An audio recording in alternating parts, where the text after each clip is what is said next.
Guys, അപ്പോൾ ഇന്ന് നമ്മൾ രാജസ്ഥാനിലെ പുതിയ വീട് നോക്കാൻ വേണ്ടി പോവാണ്.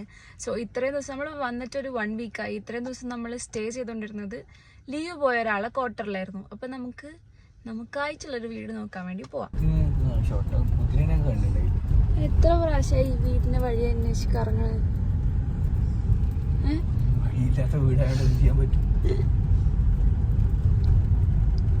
വീട്ടിലേക്കുള്ള വഴി കണ്ടുപിടിച്ചു ഗൈസ്.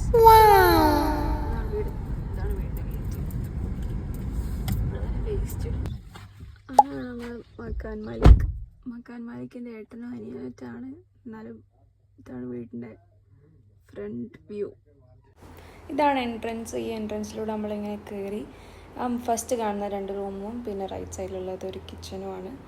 അത് കഴിഞ്ഞ് ഈ ഒരു സൈഡിൽ കാണുന്നതാണ് ടോയ്ലറ്റും ബാത്റൂമും ഒക്കെ. ആൻഡ് പിന്നെ ഇവിടേക്ക് വരുമ്പോൾ ഇതൊരു ഫസ്റ്റ് ഒരു റൂമാണ്. അത് കഴിഞ്ഞിട്ട് പിന്നെ ഇപ്പുറത്തൊരു നെക്സ്റ്റ് ഇങ്ങനെയും ഒരു റൂമുണ്ട്. പിന്നെ ഇവിടെ എന്താ ഒരു ഹൈലൈറ്റ് എന്ന് പറഞ്ഞിട്ടുണ്ടെങ്കിൽ ഇവിടെ സീലിംഗ് ഇല്ല. ബെഡ്റൂംസിനും കിച്ചണിലും മാത്രമേ സീലിംഗ് ഉള്ളൂ. ഇതാണ് കിച്ചൺ വരുന്നത്. സോ കോമെന്റ് ഡൗൺ ആൻഡ് ഒട്ടകത്തിൻ്റെ emoji for more Rajasthani vlogs. അപ്പോൾ ഇന്ന് ഇത്രയേ ഉള്ളൂ. ബൈ.